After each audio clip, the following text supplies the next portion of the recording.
Muy buenas noches, tengan todos ustedes. Soy el doctor Eduardo Antonio Lara Pérez. A nombre de la Fraternidad Médica por la Salud, Médicos Unidos por México, les damos la más cordial bienvenida este viernes 1 de julio del año 2022. El día de hoy, y como es costumbre en nuestra videoconferencia de los viernes, el tema va a ser terriblemente importante, necesario, y qué bueno que nos estén acompañando porque tenemos a 4 representantes, 4 líderes de opinión en este tema. El tema es, ¿te hizo daño un medicamento o vacuna? Infórmalo. Hagamos farmacovigilancia. Y para ello, me voy a permitir compartirles mi pantalla. Perdón, tuve aquí un problema técnico que lo vamos a resolver en este momento. Creo que ahí está. Y vamos a tener la presencia del doctor Carlos Estrada de la Rosa, el doctor José de Jesús Coria Lorenzo, la maestra en Ciencias Farmacológicas Priscila Sánchez Buenfil y el doctor Fabián Llorens. El doctor Carlos Estrada de la Rosa es químico farmacéutico biólogo, egresado de la UNAM, doctorado en salud pública por la Universidad Contemporánea de las Américas, jefe de servicios farmacéuticos, pero es que no alcanzo a leer, perdón, farmacéuticos y de farmacovigilancia del Instituto Jalisciense, Alivio al Dolor y Cuidados Paliativos de la Secretaría de Salud de Jalisco. Es su cargo actual. Socio fundador, expresidente del Consejo Directivo del Colegio Mexicano y de Farmacia Hospitalaria, representante de México en la Sociedad Latinoamericana de Uso y Seguimiento de Medicamentos. También nos acompaña el doctor José de Jesús Coria Lorenzo, que es pediatra, infectólogo, adscrito al Departamento de Infectología del Hospital Infantil de México, Federico Gómez, coordinador de la Red de Vigilancia de Enfermedad de Kawasaki en México, miembro titular de la Academia Mexicana de Infectología Pediátrica, miembro de la Sociedad Latinoamericana de Infectología Pediátrica, miembro titular de la Academia Mexicana de Pediatría y miembro de la Asociación Mexicana de Pediatría C, y además es investigador en ciencias médicas. También está la maestra en ciencias farmacológicas Priscila Rubí Sánchez Buenfil. Ella es químico, farmacéutico, biólogo por la Universidad Nacional Autónoma de México, maestra en ciencias farmacológicas, Universidad Autónoma Metropolitana, responsable de farmacia del hospital y farmacovigilancia en el IMSS, en la unidad de alta especialidad del Centro Médico Nacional Siglo XXI, y hace dirección y desarrollo de proyectos de investigación, 10 tesis a nivel de licenciatura y participación en programas de servicio social y estancias estudiantiles con la UNAM, Universidad Autónoma de México, Instituto Politécnico Nacional.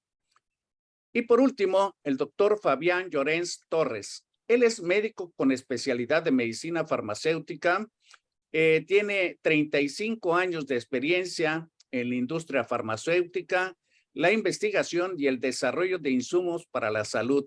Es un gusto para mí recibirles y dejo en la palabra al doctor Fabián Llorens, que va a ser el moderador de esta plática. Adelante, doctor.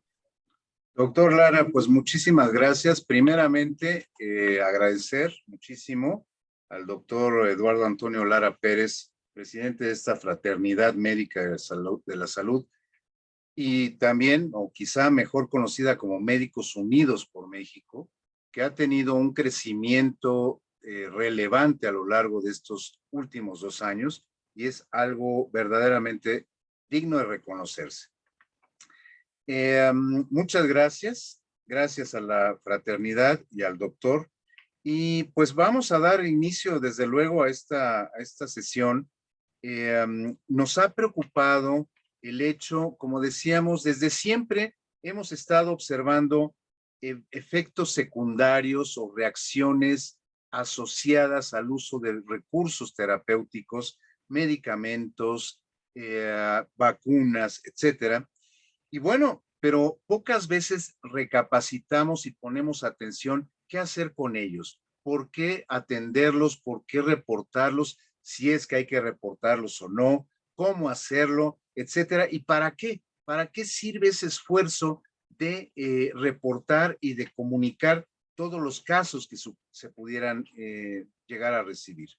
Este webinar está dividido prácticamente en 3 o en 4 etapas, como lo hemos diseñado, y en la primera lo que queremos es preguntarle a nuestros expertos, a propósito de la vacunación, porque viene muy bien a colación por el hecho del inicio de la vacunación que estamos ya iniciando en niños de 5 a 11 años.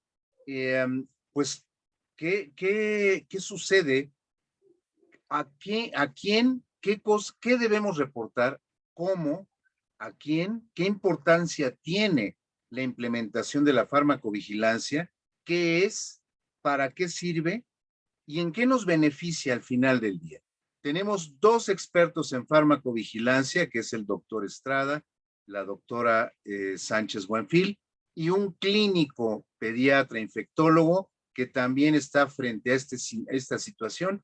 Y me gustaría que empezáramos, me dieran su punto de vista. Empezamos primero las damas. Doctora, por favor, adelante.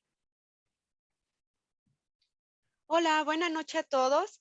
Esta pregunta es muy interesante para abrir este webinar y parte de lo que les quiero mencionar es que la vigilancia del uso de medicamentos y vacunas es uno de los temas prioritarios a nivel mundial.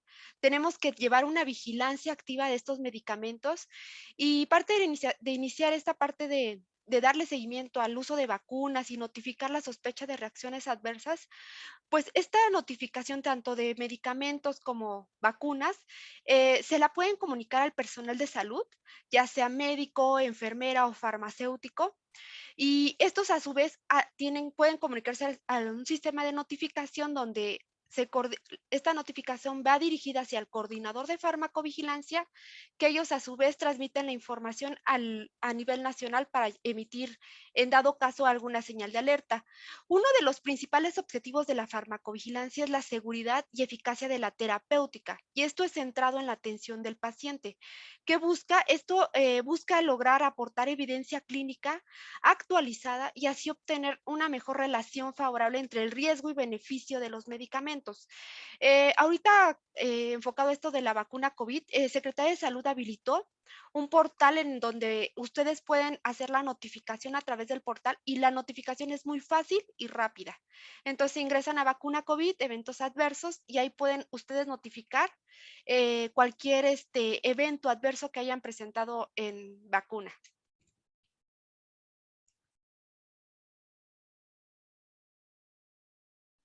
Está apagado su micrófono, doctor Llorens.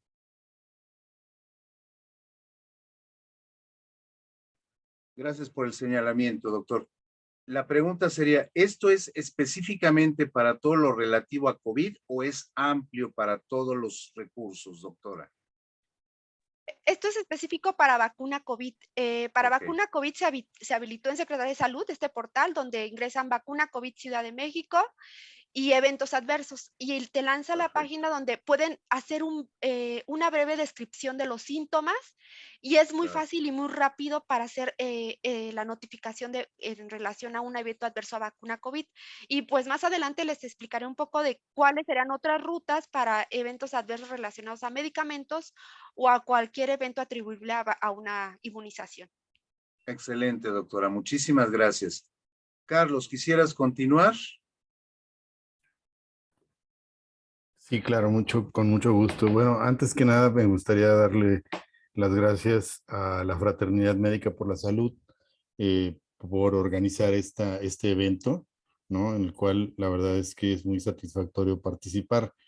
Bueno, yo tengo ya mucho tiempo dedicado a este tema de la farmacovigilancia y por desgracia es algo que por alguna razón tiene una idea preconcebida, sobre todo para las personas que son, que ejercen la medicina, los médicos que nos acompañan en esta ocasión, eh, que tiene como, vamos a ponerlo en términos llanos, como una especie de leyenda negra, ¿no? De que si yo hago un reporte de algún medicamento que causó alguna reacción adversa, algún evento adverso, o de una vacuna o lo que sea, cualquier eh, producto, digamos, farmacológico o producto farmacéutico, bueno, se tiene la creencia de que eso va a causar problemas y que le va a generar a las personas,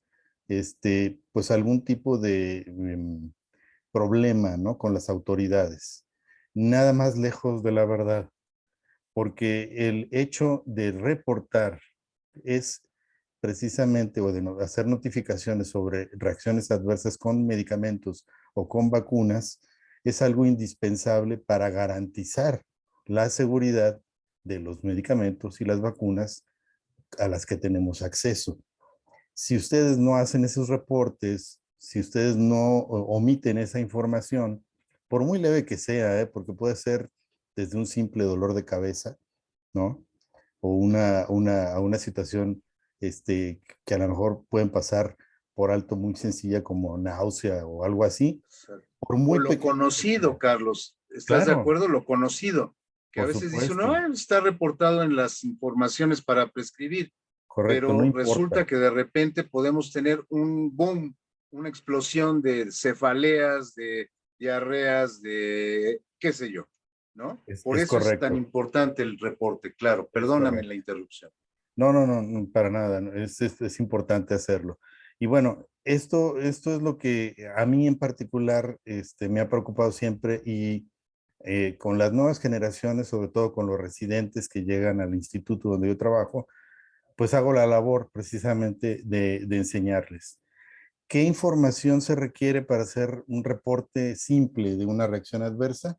Bueno, pues tener los datos del medicamento o la vacuna, el nombre comercial, el nombre genérico, si es más, pueden tener la etiqueta, si tienen a la mano esa información es mucho mejor, porque ahí podemos verificar inclusive el lote de fabricación, la fecha de caducidad, datos específicos que luego se solicitan.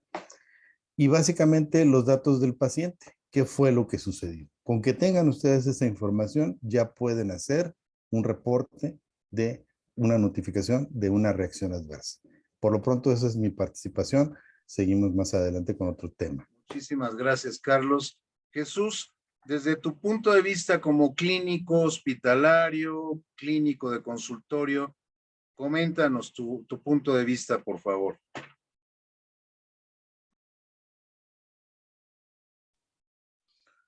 Muchas gracias.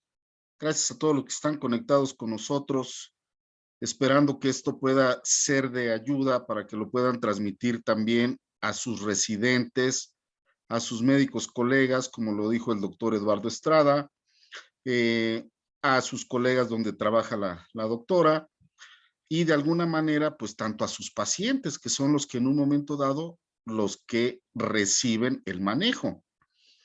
¿Por qué? Porque ciertamente dos cosas. La primera, lo que decía la doctora, la importancia de reportar los eventos adversos a fármacos o incluso a vacunas nos permiten tener un mejor perfil de seguridad en su utilización, ¿sí? Que espero que cuando nos toque presentar las diapositivas podamos ver el impacto de la importancia que es al respecto y sobre todo ahorita lo que se está viendo con la vacuna de SARS-CoV-2. Segundo, perderle el miedo a la cuestión legal, como decía el doctor Estrada, ¿sí? De que uno piensa, híjole, voy a reportarlo y van a llamar al doctor porque dio ese medicamento. No, los eventos adversos o efectos adversos a veces no es porque el médico haya hecho una mala praxis, sino es por lo que decía el doctor Fabián Llorens. Es porque, por ejemplo, dices uso amoxaácido clavulánico. Y resulta que el amoxácido clavulánico en algunos niños les da vómito y diarrea. En otros les da diarrea, que es lo más importante. En otros les da vómito, ¿sí? Pero dependiendo de ello, ¿sí? Si estamos viendo que hay un incremento en que se reportan muchos eventos adversos de eso, pues se puede decir, a ver, está siendo relacionado con la dosis, está siendo relacionado con el fármaco, y a nivel hospitalario, lo que para nosotros es frecuente, ponle vancomicina, y se le pasó rápido, no se puso bien la indicación, la enfermera no leyó bien, el niño se pone rojo y dice, bueno, pues ese es el evento normal de la vancomicina, ¿sí? O le pasamos inmunoglobulina y el chamaquito se hipotensa. Y dices, bueno, es un efecto normal de la inmunoglobulina o de la anfotericina B, pero no, espérate. Lo pasaste a la dosis correcta, en el tiempo correcto, por la vía correcta, en el microgotero correcto, entonces hay otra cosa. Por eso es importante hacer la farmacovigilancia. Gracias.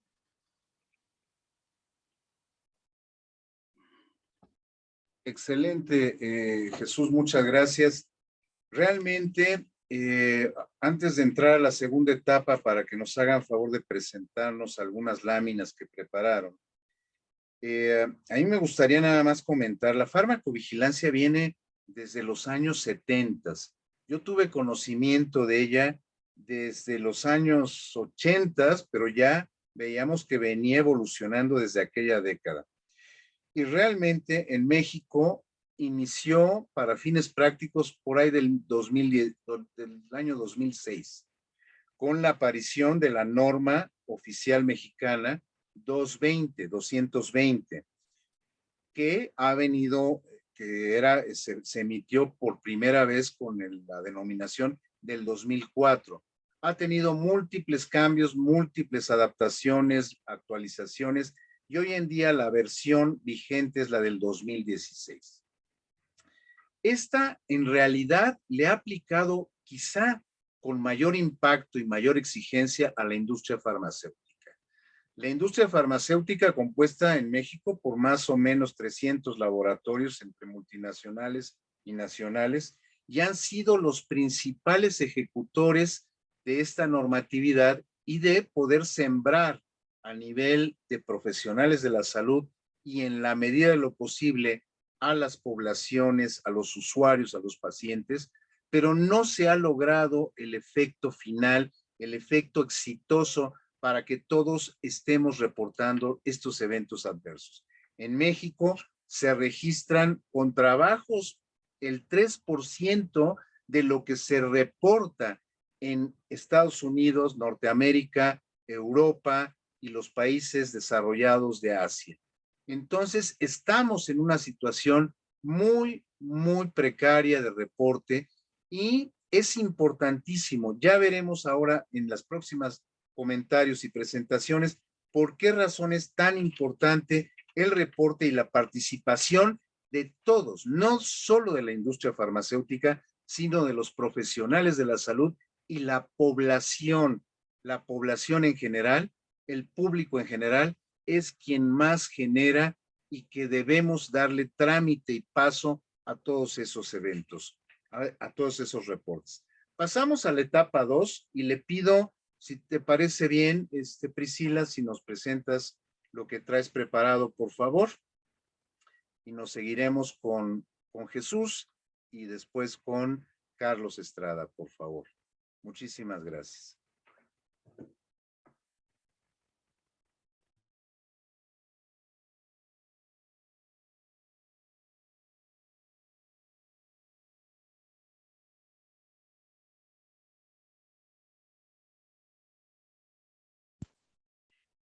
Bueno, Ahí estás, aquí perfecto. yo les quiero presentar algunos datos breves sobre por qué es importante hacer farmacovigilancia. Ahí va.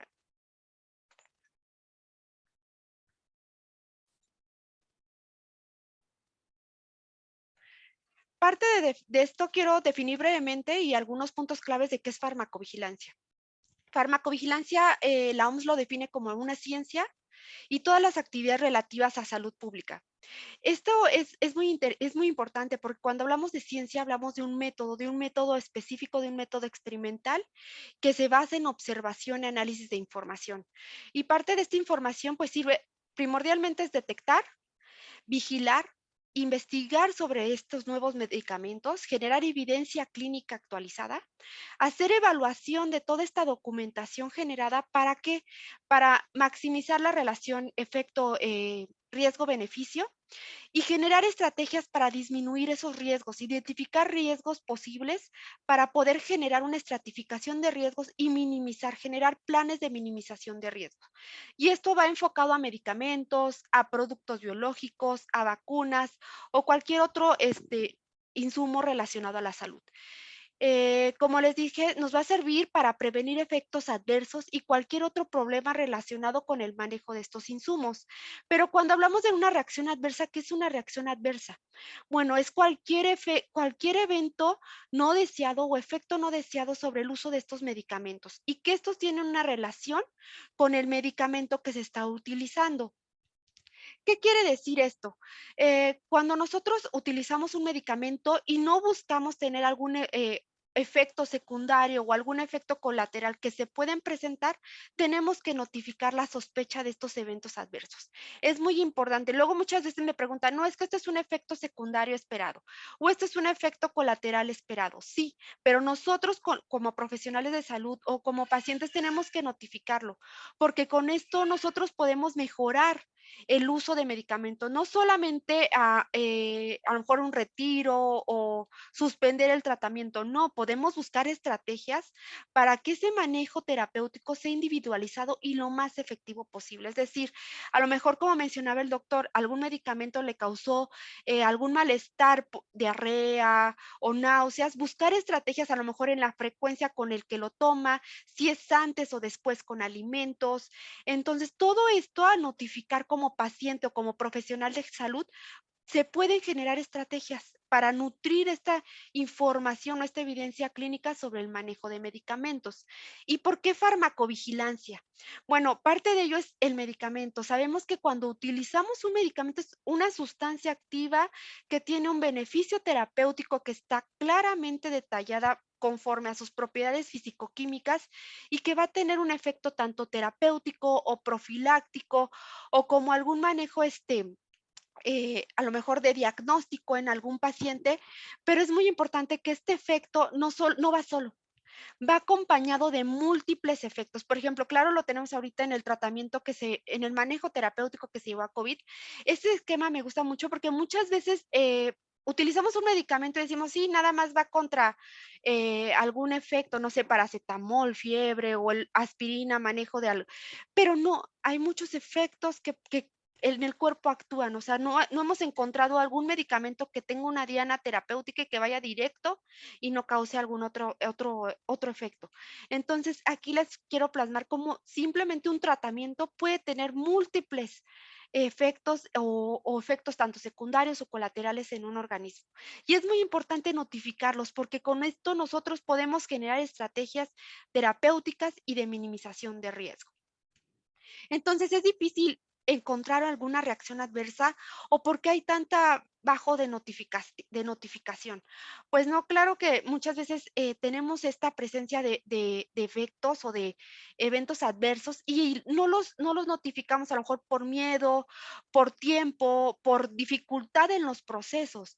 Entonces, es muy importante saber que no todos vamos a responder igual a los medicamentos, que hay una gran variabilidad biológica y que parte de la farmacovigilancia es buscar las terapias individualizadas. Es una brecha estratégica para lograr una terapia individualizada, porque notificando cómo cada individuo, cada paciente respondemos a un medicamento, podemos lograr terapias individualizadas. ¿Y qué conlleva esto? A unas terapias efectivas, con costo-beneficio y sobre todo mejorando la seguridad y atención en el paciente. Aquí hay diferentes herramientas para detectar RAMs. Muchos podemos revisar la IPP, que la encontramos en el medicamento, podemos darle una leída y saber qué podemos esperar cuando estamos utilizando un medicamento. También hay recomendaciones de tomar si con alimentos, si tomar en ayunas, con qué bebidas podemos utilizar o tomar el medicamento. Entonces, es muy importante revisar esta información para prescribir, que la podemos encontrar en la caja del medicamento. También es muy importante la educación sanitaria y parte de esto es este webinar que nosotros estamos nutriendo de información sobre temas de farmacovigilancia. Y para profesionales de salud, pues hay biomarcadores o están los triggers, que son estas alertas de señalización que podemos generar estrategias a nivel de consulta, de hospitalario, para poder detectar de manera más oportuna estas reacciones adversas. Y claro, lo vemos ahorita con las vacunas, porque las diferentes tipos de inmunizaciones que están ahorita para vacuna de COVID nos han generado diferente respuesta en la población. Entonces, parte de esta información que les presento es cómo se han presentado estos eventos adversos asociados a inmunización y en específico de la vacuna de COVID. Y sabemos que cuando vemos que a lo mejor hay malestar de fiebre, dolor de cabeza, dolor muscular, estamos generando estrategias para que la población esté alerta a estos eventos adversos, también para disminuir el riesgo de estos eventos adversos. Y parte de darle un seguimiento y aplicar farmacovigilancia es detectar esas reacciones raras y que a lo mejor pueden ser graves y podemos minimizar la presencia de estos eventos adversos en toda la población, tanto población adulta como población pediátrica. Porque aquí les muestro una breve gráfica de tabla de cómo es, cuáles son los tipos de reacciones adversas, porque no siempre va a ser un rash o una alergia o un salpullido. No, hay diferentes tipos de reacciones. Es todo lo que no esperamos o buscamos cuando usamos medicamentos. ¿Qué quiere decir esto? Si hay un fallo terapéutico, se tiene que notificar.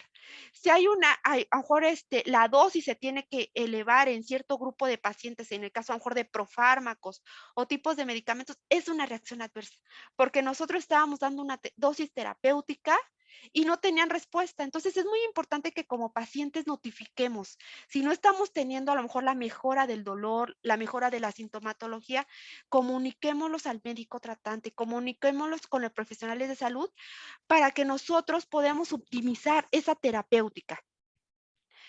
También, ¿por qué farmacovigilancia? Por el costo-beneficio. Nos hemos preguntado qué costo genera a nivel hospitalario, a nivel médico, a nivel clínico, el manejo de una reacción adversa. Pues hemos hecho estudios donde el manejo tanto de una suspensión del tratamiento va a conllevar un costo, porque se va a tener que cambiar el tratamiento, porque ya se gastó a lo mejor en un manejo clínico, en un manejo hospitalario y hasta una reacción grave que conlleva el manejo terapéutico. Entonces, a nivel hospitalario es muy importante hacer esta gestión, esta vigilancia de medicamentos para poder optimizar los recursos. Entonces, ¿qué sigue si detectamos una sospecha de reacción adversa? Bueno, existe un programa de farmacovigilancia que vigila Secretaría de Salud, que nos unimos como el IMSS, el ISSSTE y todos los organismos para poder hacer este plan de farmacovigilancia. Y existen diferentes tipos de actividades. La notificación espontánea es uno de los principales nutrientes de la farmacovigilancia. Entonces, es muy importante notificar. Y estas vías de notificación, pues como les había mencionado, existen diferentes canales de notificación. A nivel hospitalario, pues pueden entre profesionales de salud buscar a su coordinador de farmacovigilancia para darle la información sobre estos eventos adversos. Como pacientes, pues existen diferentes vías electrónicas. Parte de ello, pues los podemos encontrar en los portales de COFEPRIS, en los portales de Secretaría de Salud, donde podemos notificar los eventos asociados a vacunas, a medicamentos, y que ahí podemos nutrir esta información. Y ahorita con vacunas se abrió el portal para poder hacer de manera más sencilla y rápida esta notificación espontánea. Y es muy importante también los tiempos. Si hay una reacción grave, es muy importante notificarla inmediatamente y no exceder las 48 horas. Entonces, es muy importante tener esta comunicación efectiva con los profesionales de salud como pacientes y a su vez los coordinadores de farmacovigilancia, pues tenemos que actuar rápido para poder transmitir esta información en tiempo real y de la manera más pronta. Aquí les muestro los tiempos que esperamos para que las notificaciones se lleven a cabo, pero lo importante a lo mejor es recalcar en el caso grave, en el caso de una reacción grave o que se genere en un grupo de pacientes, es muy importante notificarlas inmediatamente. aquí pues finalizo dándoles este mensaje que la participación de todos en el programa de farmacovigilancia contribuye a la mejora de la seguridad y calidad de medicamentos y por lo tanto en la atención y seguridad de los pacientes. Sería todo, gracias. Priscila, muchísimas gracias por este paseo tan rápido, tan conciso que nos has dado. Y claro, hay que tomar en cuenta que todas las vacunas que se han estado utilizando iniciaron con un proceso de aprobación bajo un esquema de emergencia.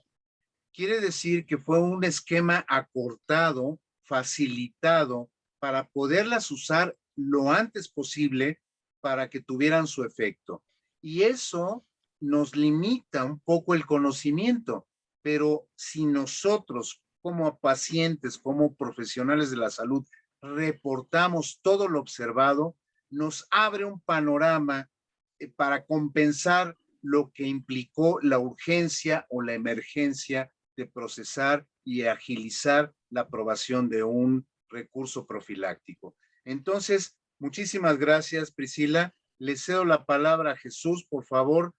Muéstranos tu punto de vista, por favor, Jesús Coria.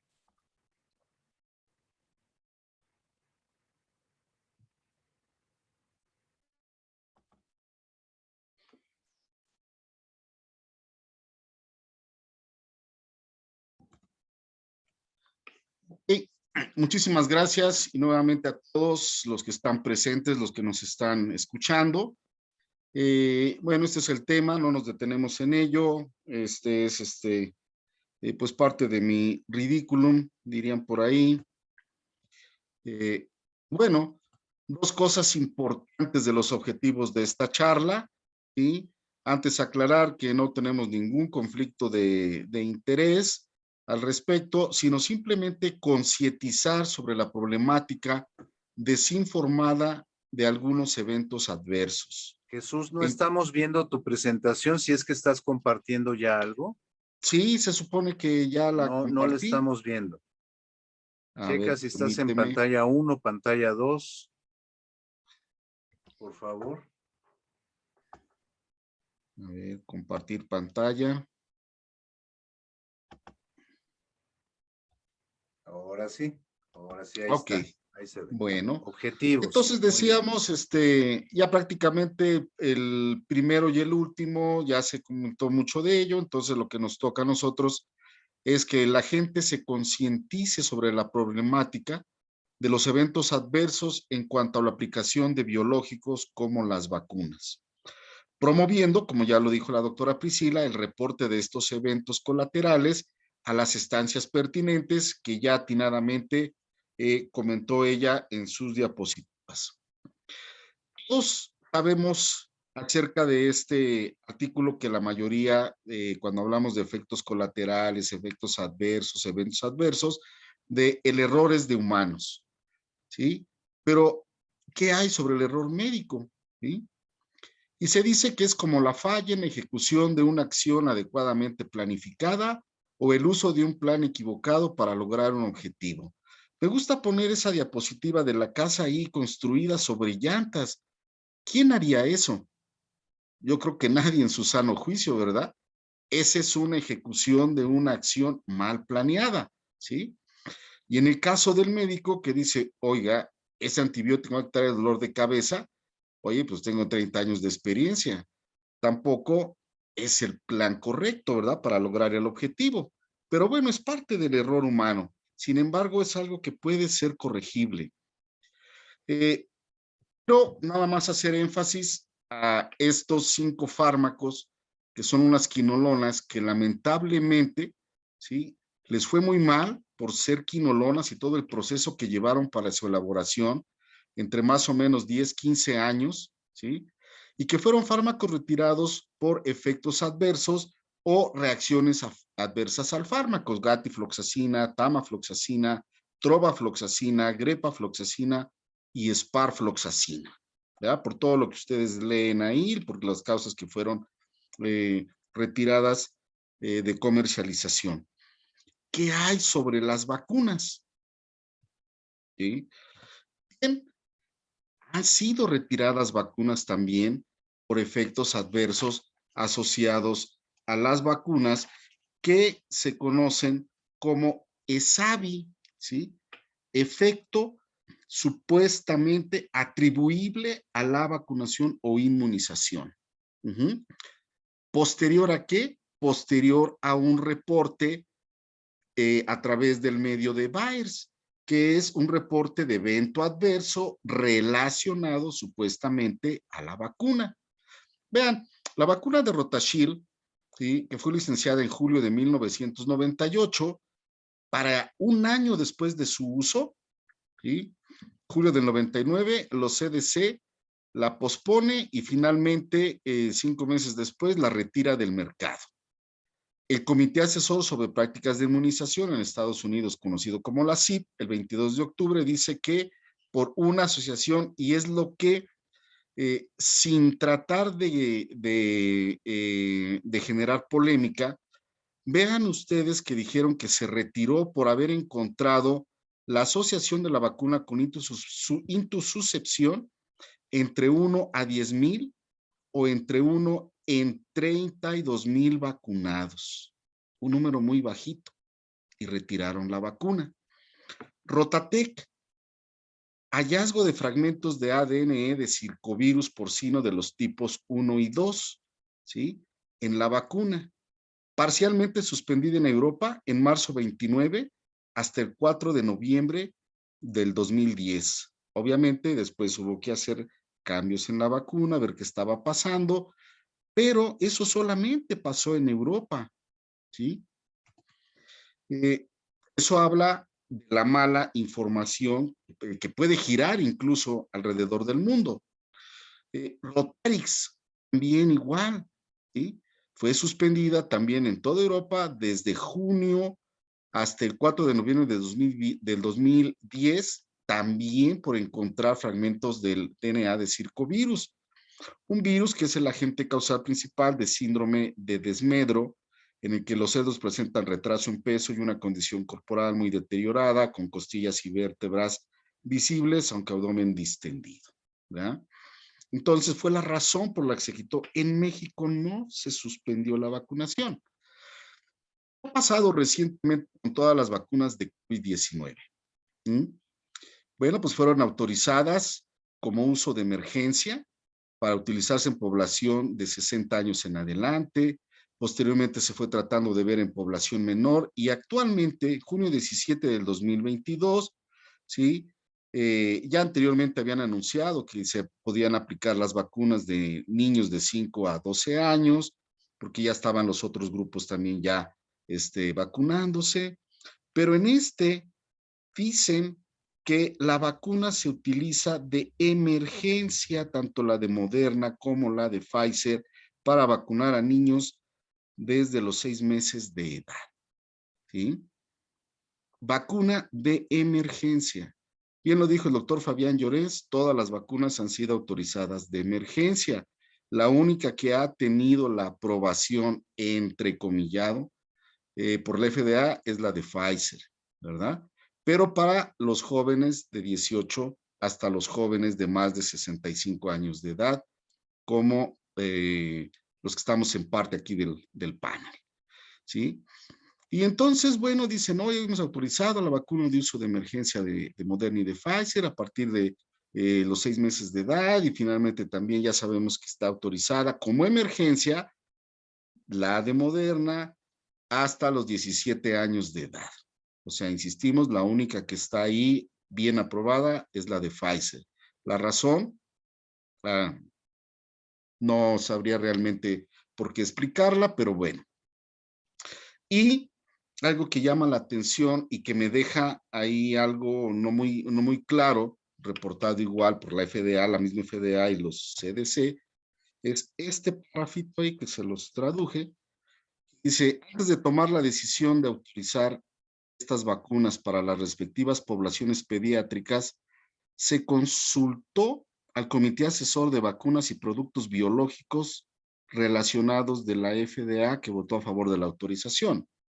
No sé si aquí incluyeron a los comités del Grupo Asesor en Vacunas de Pediatría, a los comités del grupo asesor de médicos de la juventud, ¿sí? No lo sé, ¿sí? Pero es algo que nada más lo comentamos, ¿sí? ¿Por qué esto? Lo que se ha reportado de los efectos adversos en general, tanto en la población que se empezó a vacunar de 18 en adelante y que se ha visto en algunos de 16 también a 17, ¿sí? Esta, a grandes rasgos, es lo más selectivo de 1,291 eventos de efectos adversos en general, ¿sí? Dicen que la esposa de Will Smith aplicó una de las vacunas y por eso quedó así con alopecia. No lo sé, ¿verdad? Eso dicen por ahí. Son los efectos en el paciente pediátrico, ¿sí?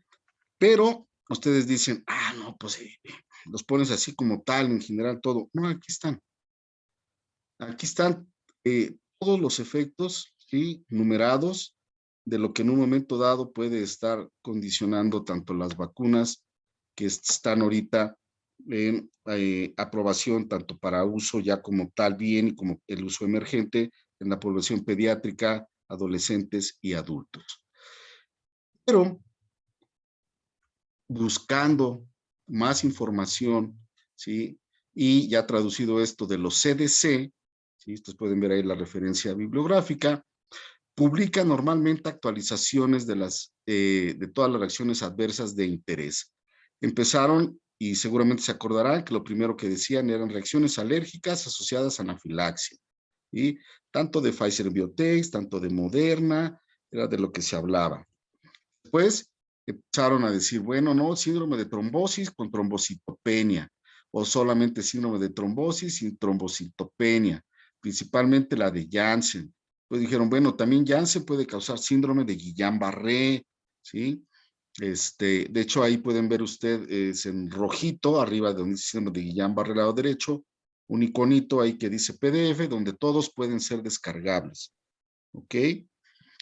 Y la CDC sigue reportando y estos son los eventos más frecuentes, que incluso ellos ya los tienen considerados aquí. De 12 a 15 años, 70.7 casos por cada millón de dosis de Pfizer. De 16 a 17 años, 105 casos por cada millón de dosis de Pfizer. De 18 a 24 años, 52.4 y 53 por cada millón de las de Pfizer, Biotech y Moderna, respectivamente.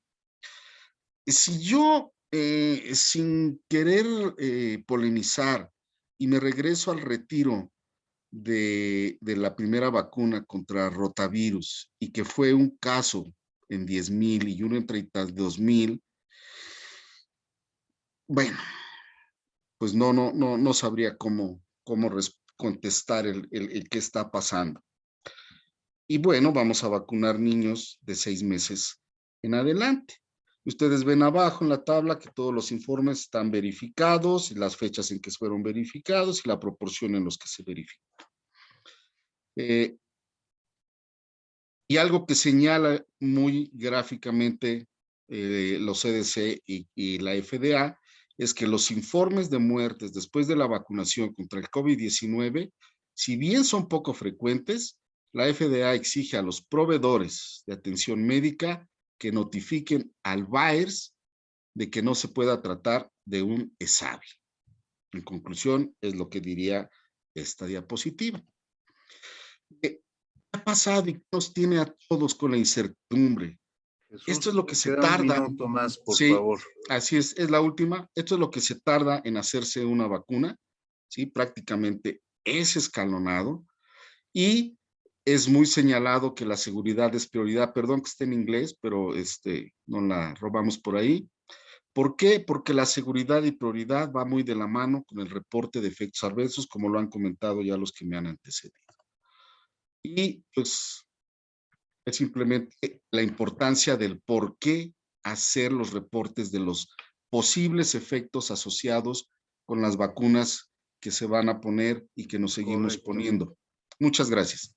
Gracias, Jesús. Si no reportamos, no conocemos o no terminamos de conocer los recursos terapéuticos, y no solo las vacunas, todo tipo de insumos para la salud tienen que ser supervisados y conocidos ya en población abierta, como son Claro, inclusive los dispositivos médicos. Entonces, claro, por por eso favor, Carlos, tu inicié con la de presentación. las Sí, quinolonas. Gracias. exactamente. Gracias.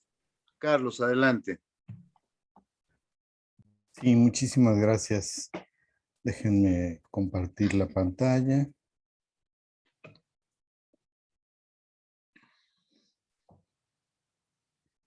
Muy bien. Miren, yo les voy a hablar un poco de lo que se llama farmacovigilancia activa, es decir, no esperar a que sucedan las cosas. Hay que hacer que sucedan las cosas, ¿no? Bien, actualmente debemos de considerar, yo tengo experiencia en los dos extremos de la vida, el extremo de los adultos mayores y el extremo pediátrico, ¿no? La población pediátrica. Entonces aquí ustedes pueden observar que tenemos un aumento en las enfermedades crónico-degenerativas en el mundo. Ya sabemos que cada vez hay más enfermedades cardiovasculares, enfermedades respiratorias, diabetes, hipertensión, en fin, todo eso, además de otras enfermedades como las que están ahí eh, establecidas, ¿no? Como por ejemplo la esclerosis múltiple, la esclerosis lateral amiotrófica, la enfermedad de Parkinson, la de Alzheimer, etcétera, ¿no? Si nosotros, además de eso, hablamos ahora del COVID-19, ¿no? Y el impacto de este en la cantidad de personas que por desgracia han muerto, ¿no? Por estar expuestos a este virus, pues estamos hablando de que el impacto es importante. Ahora, eso es otro aspecto también que hay que considerar, la pluripatología. La pluripatología es esto, el paciente tiene hipertensión, tiene diabetes, al mismo tiempo padece de artritis, tiene insomnio, tiene depresión y está tomando medicamentos para todos estos, ¿no? Para todos estos problemas de salud que tiene. Y entonces aquí podemos ver que hay una interacción entre varios de estos medicamentos. Por supuesto que esto va a potencializar la posibilidad de tener algún efecto adverso, alguna reacción adversa. Eso es importante establecer una muy buena confianza, una muy buena relación de confianza con el paciente para que él no se externe todo lo que está tomando. En muchas ocasiones, se los digo por experiencia, el paciente oculta que está tomándose algunos medicamentos y si nosotros no lo sabemos, pues es un riesgo más que no podemos determinar si está o no expuesto a él. Estos son los resultados de un seguimiento farmacoterapéutico específico que se hace en pacientes que nosotros vemos en el Instituto PALIA, el Instituto Jalisciense de Alivio del Dolor y Cuidados Paliativos. Y vean los problemas relacionados con el uso del medicamento. Primero, este que está aquí es bien importante, es confusión en pautas y dosis, ¿no? Los pacientes suelen confundir las pautas y las dosis y eso también genera problemas adicionales. Si a eso le agregamos que hay un incumplimiento en el tratamiento, pues por supuesto que también vamos a tener problemas. Aquí nosotros podemos observar cuáles son los resultados negativos que se tienen con los medicamentos. El primero de ellos es que se usan medicamentos que no se necesitan. Es lo que les decía, ¿no?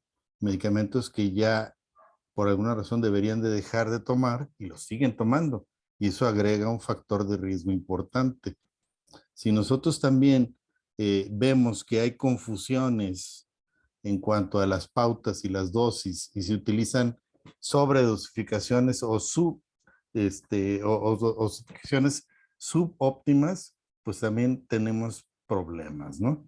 Y por supuesto, el no usar los medicamentos que realmente requiere el paciente, ¿no?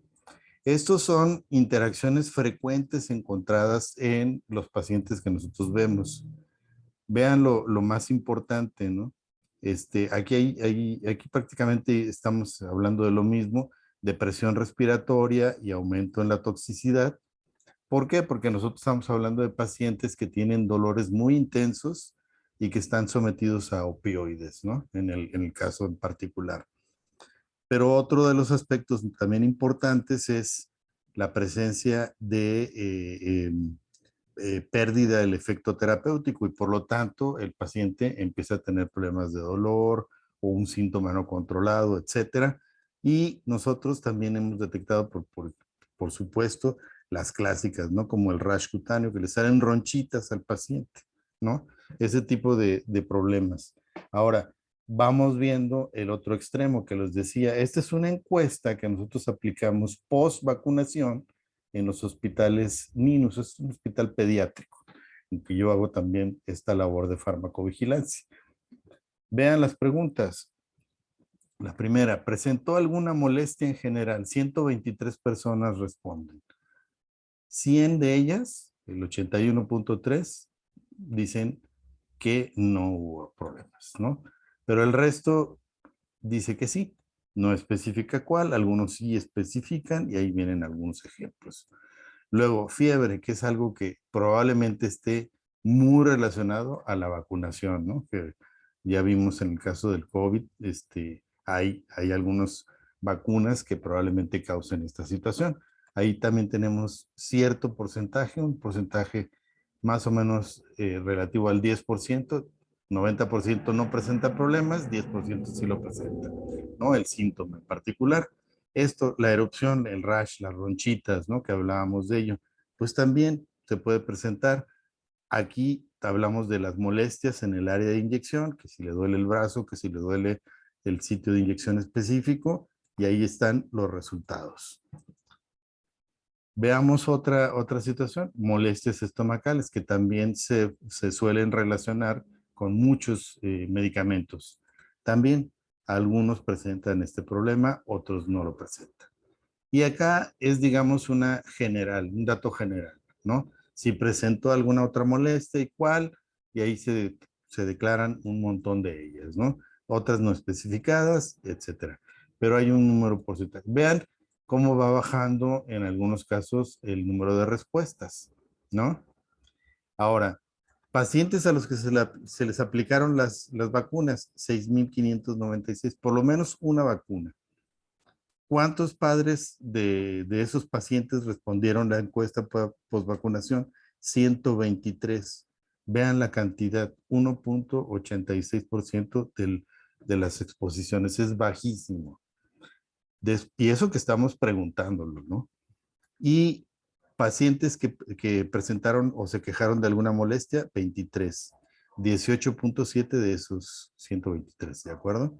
Y los pacientes que mostraron alguna ESAVI, ya el doctor Coria explicó que ESAVI es evento supuestamente atribuible a la vacunación o inmunización, es como se define a este término, y solamente 11 de ellos, es decir, el 8.9% de estos 123, mostraron una ESAVI demostrada, ¿no? Hay una ESAVI demostrada. Esto es lo que nosotros podemos entender como farmacovigilancia. Entonces, en vez de hablar de reacciones adversas a medicamentos, estamos hablando de acontecimientos adversos con medicamentos. Y hay acontecimientos que son con daño y hay otros que no tienen daño, ¿no? Estos que no tienen daño son errores de medicación que podemos generar desde la prescripción, acontecimientos adversos potenciales o reacciones adversas prevenibles, lo que ya habíamos dicho y atinadamente la doctora Priscila comentó, ¿no? Pero hay eventos que no podemos anticipar. Esta es la razón por la cual alguna persona le pica una abeja, ¿no? Y literal se muere. Hay gente que tiene esa suerte, vamos a ponerlo así, por desgracia, y se presenta esa situación, pero no es el número tan importante, ¿no? Afortunadamente. Esto es lo que también tendríamos que considerar nosotros, que se llama farmacoepidemiología. Es decir, ya vimos que hay una serie de pasos para obtener la aprobación de un medicamento. qué tipo de reacciones adversas se presentan, qué podemos anticipar, cuántas interacciones puede haber, si existen los alimentos, si no hay alimentos, si hay sobredosis, si hay un uso inadecuado, etcétera. Ustedes ya vieron los resultados. Todo esto es algo que nosotros podemos hacer al nosotros darle un medicamento a un paciente y que el paciente esté consciente de para qué sirve. Y educación sanitaria. Este es el aspecto importante. Hay muchos pacientes que se exponen a más de 4 medicamentos. Eso en términos generales se llama polifarmacia, ¿sí?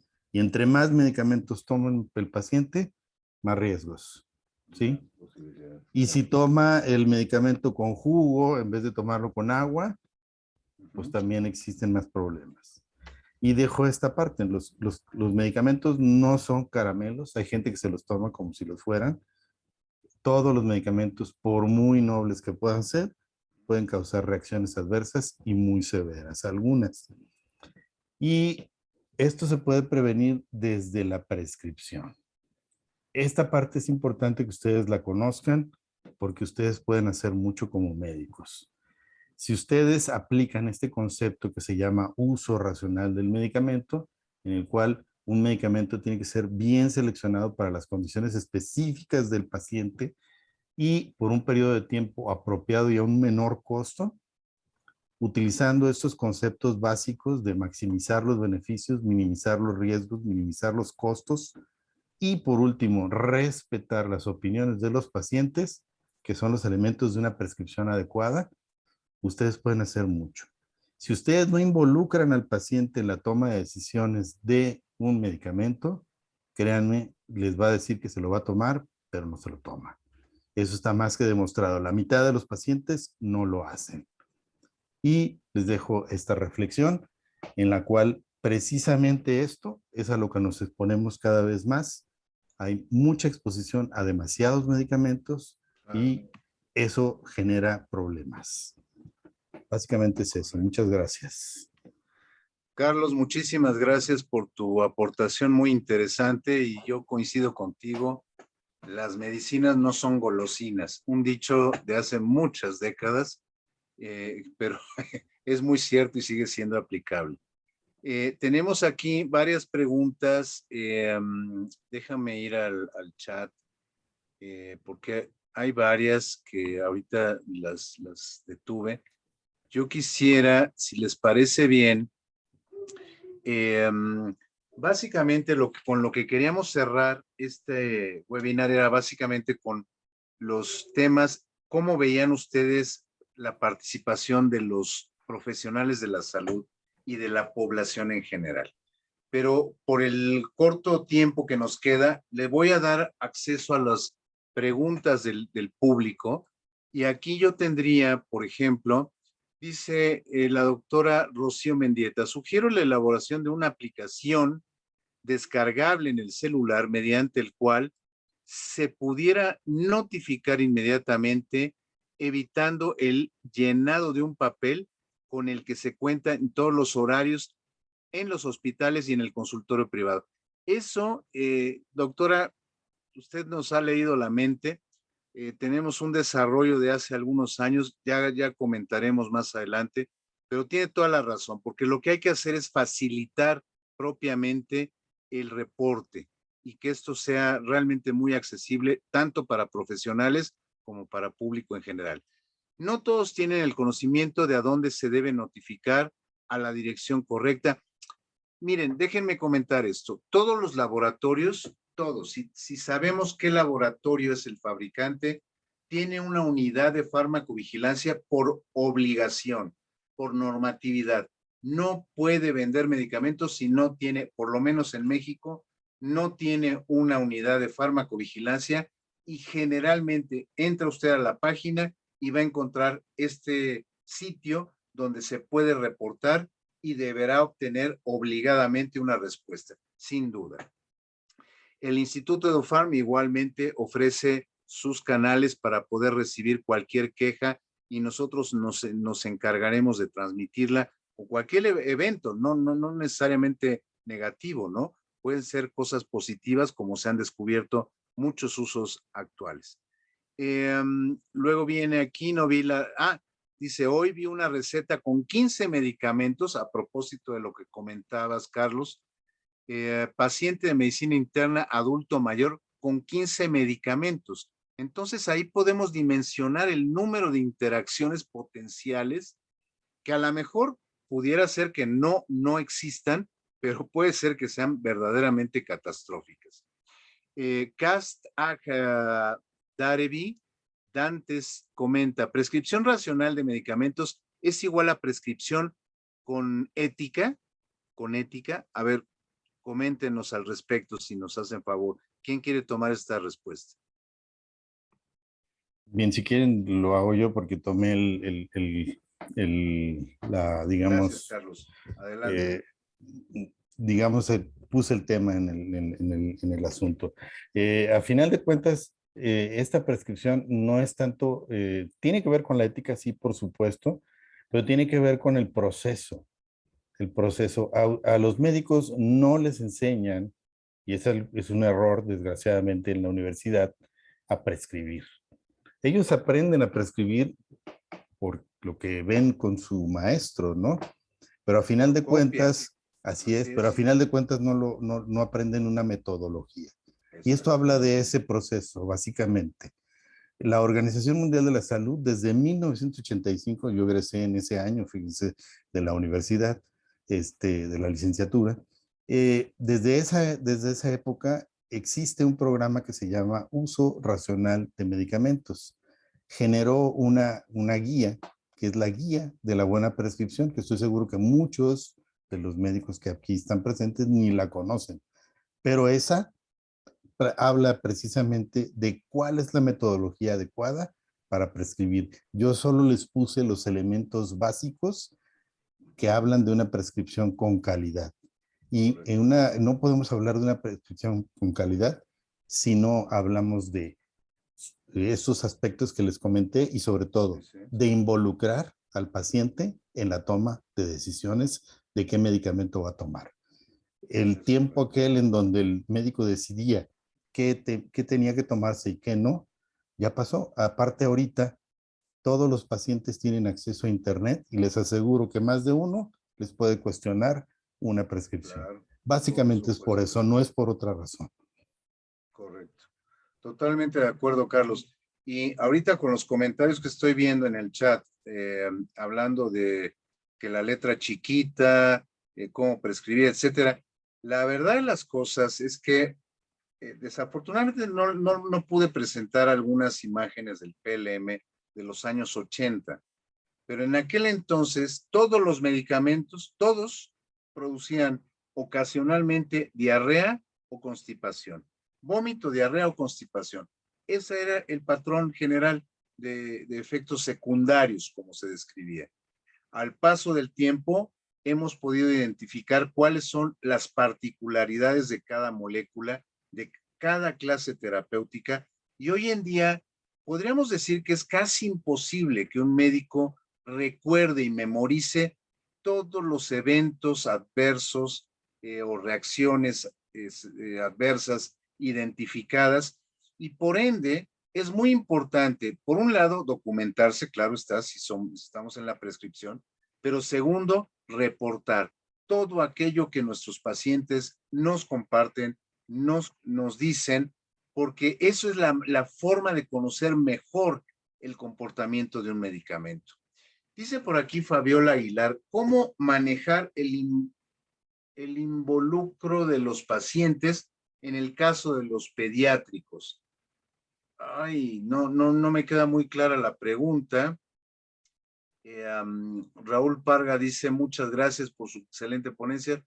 A todos los ponentes. Fabiola Aguilar nuevamente. Existe una aplicación muy buena llamada iDoctus, donde vienen, efectos adversos con porcentajes de casi todos los medicamentos, y hay una para pediátricos. Gracias por la aportación, Fabiola. Muchísimas gracias. Y sí, efectivamente, hay muchos recursos. Lo importante es usarlos, lo importante es familiarizarnos con ellos y poderlos llevar a cabo. No sé si hay algún comentario adicional que ustedes estén viendo, colegas, Carlos, Priscila, Jesús, y si no, porque ya el tiempo ya nos rebasó, ya llegamos más allá de los 60 minutos, y yo le cedería la palabra en todo caso al doctor Lara, que nos haga favor de hacer las conclusiones o de hacer los comentarios finales, por favor.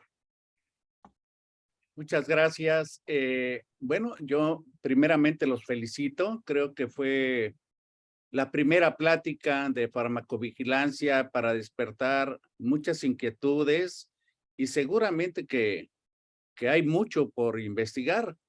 A mí me llama mucho la atención que hay una metodología, que hay una oficina que se encarga de la validación de medicamentos y de vacunas. Y por desgracia, vemos que estamos sumidos en decisiones, no solamente de emergencia, como se mencionó para las vacunas de COVID, sino decisiones políticas, económicas, que inciden en mucho acerca de la aplicación y sus beneficios. No dudo que hay muy buenas intenciones, pero sin argumentos científicos cuesta mucho trabajo entender el beneficio que se pueda tener. Lo digo muy específicamente porque en México ha llegado la vacuna Abdala cubana, que no tiene reconocimiento de la CDC y que no tiene investigaciones científicas, al menos que las podamos leer e informarnos. Parece ser como una bomba de tiempo el que permitamos que se le ponga a nuestros niños vacuna Abdala, ¿verdad? Sin tener siquiera alguna información. Si bien la vacuna de COVID para niños entre 5 y 11 años está en una cuarta fase de investigación en su uso de urgencia, pues se lleva una normativa científica de autorización. Entonces yo creo que no solamente en cuestión de las vacunas, sino muchas otras cosas también obedecen intereses económicos, intereses políticos, algunos medicamentos que serían muy útiles y que algunos de ellos están autorizados en una franquicia más cara que si se hiciera por otra. En fin, hay mucho por hablar, pero creo definitivamente que se tocaron los puntos importantes. El médico le falta información, le falta formación acerca de la prescripción, le falta también, aparte de la prescripción, la vigilancia de su prescripción y también, pues, creo que lo que se ha opinado aquí acerca de la posibilidad de una aplicación, hacer las cosas más fáciles, toda esta serie de cosas, pero yo haría más bien una invitación.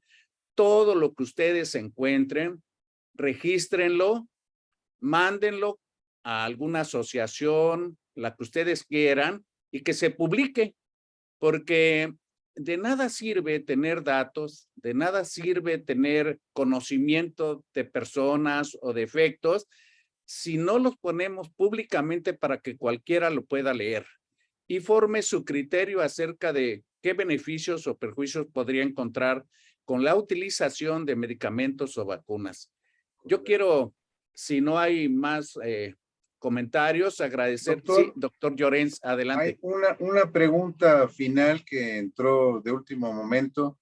Dice César Acosta, si acaban de vacunar a mi hijo con la vacuna de Pfizer y presentó dolor de cabeza y fiebre, ¿dónde debería reportar esta situación? No sé Creo si que nos ya la quiera contestó ayudar. la doctora Priscila. Ya la contestó la doctora Priscila. Ah, perfecto. Sí, ya la puso ahí en el chat, contestó la doctora. Excelente. La perdí de vista. Muy bien. Pero evidentemente a la COFEPRIS en forma directa o de igual manera al fabricante. Todos ellos tienen sus sitios electrónicos virtuales, tienen sus sitios para reportar todo eso. Así que Perdón, muchísimas está gracias. muy sencillo. Se pueden meter a Google, así, al buscador de Google o al que quieran, y ponerle dónde puedo reportar una reacción adversa. Les va a aparecer ahí la opción de COFEPRIS y es facilísimo hacerlo. Gracias, Carlos, maravilloso. Priscila, Jesús, gracias. Doctor Lara, por favor, perdón, concluya. Pues quiero comprometerlos para una nueva plática porque creo que hay muchas cosas que se quedaron en el tintero y quiero agradecer a la doctora Priscila Buenfil su participación, al doctor Carlos Eduardo Estrada, al doctor José de Jesús Coria Lorenzo, al doctor Fabián Llorens Torres, de parte de la Fraternidad Médica por la Salud, Médicos Unidos por México, su participación en esta excelente información útil para todos nosotros. Este video va a estar visible públicamente en nuestro canal de YouTube. Los invitamos a visitarlo y les quiero agradecer el favor de su atención y su presencia. Muy buenas noches a todos y hasta pronto. Muchísimas gracias, doctor. Gracias a todos y hasta pronto, como bien dice. Gracias, buenas noches. Gracias, Buenas noches. buenas noches.